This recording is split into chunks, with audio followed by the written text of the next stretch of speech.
Okay, SEO for beginners. If you don't know what SEO is, it's search engine optimization. And I want to talk about this because the other day I had a client come to me and we had built his website a while ago, but he had changed services, like almost completely changed industry since then. And when he was searching for this type of service near me, he didn't pop up on Google at all. He found Canadian companies before he found himself. So I gave him a list of things that we can do to work on it, and I wanted to share that list with you as well. So first of all, depending on the search engine that you're using, you're gonna have a different strategy. So Google is a search engine. It's probably the most used one, easiest to optimize, I would say, as a small business with a website or a Google My Business listing. But also you have Instagram or Pinterest or TikTok, and those are search engines in themselves for sure. So at the end of this video, I'll give you a little bonus on how to up your SEO here on Instagram. So the first thing that I said to this client was obviously we need to refresh your website. You know, like everything has to actually be accurate on your website. So we went in and we updated all of the services, the menu, making sure that we have our headings right with all of our photos updated. So there's no photos of the old service that he provided, all new photos, all updated photos with metadata connected. So like the title, the description, the alternate text on those photos. Because when you're searching Google Images, that's what's going to bring it up as well. You can even put like the location. So hairdresser, Coeur d'Alene would be helpful to tag onto each photo on your website. Obviously the website copy is going to be updated, like your about or even just the titles on your website. But then on the back end too, there should be like an SEO metadata is what it's called, depending on what you use for your website. And we want to make sure that when you Google your business and it pops up this salon or this spa, on that little section underneath it, that's the description, make sure that that is correct to the services that you provide. Anytime you add a service, you want to make sure that that back end SEO is updated too. So a little tiny thing that you can do as well is make sure your website is indexed with Google. And if you have a web developer,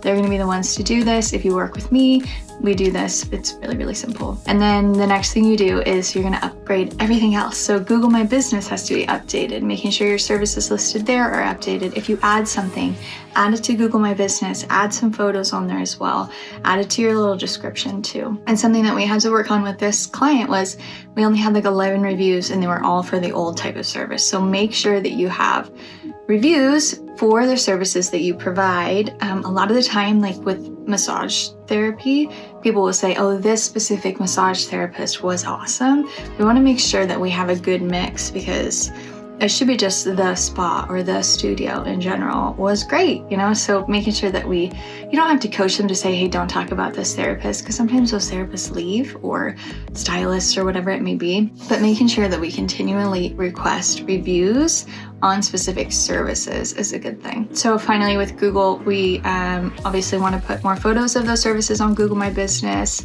and then we're going to potentially get Google ads running for that new service.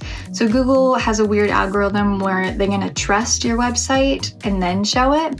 They won't show websites that aren't going to convert people or they're not helpful for people, right? If I have a really good blog and I ask this question, they're going to show me the really good blog that has the most traffic and helps the most people before they show something that's just really not helpful. So Google Ads kind of helps us with teaching Google that our website is good and our website is helpful. And when people click on it, they turn into customers. And yeah, they're just like training Google to trust our website. Basically, it isn't necessarily a long-term thing unless you have new people coming in all the time, and that is part of your business. So it could be a long-term thing, but for SEO reasons, it could just be a short-term boost as well. So those are my gold standards for SEO. I would say some of the things that are optional but beneficial are getting yourself on Yelp, getting yourself on other search engines that are searchable on Google, like Facebook, like Real Self if you're in the beauty industry, even your Vagaro listings or My Body listings, making sure that those are optimized with the specific services and lots of copy.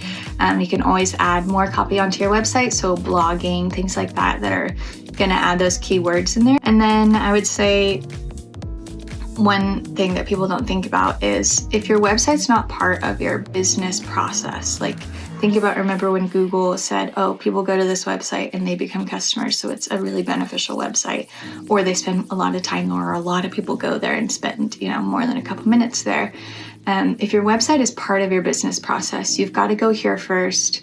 You schedule through my website, you review through my website, you shop through my website. That's going to be beneficial. If you're always on Instagram and you just go through Instagram, it's not as beneficial for website SEO.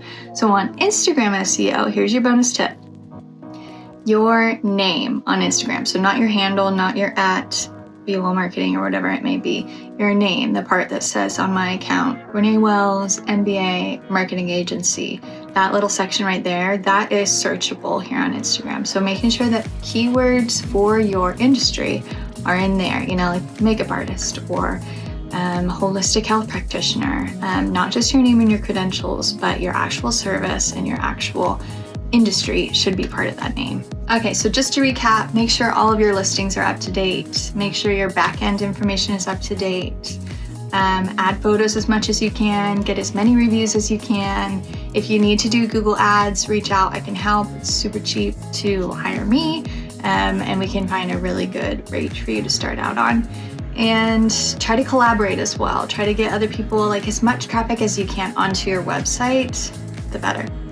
And then Instagram, just use those little keywords. I hope this is helpful. Don't freak out about SEO. Please don't fall for the people that are like, I can change your whole world. You're on the last page of Google. It's not a big deal. We can do it ourselves, especially if you built your website.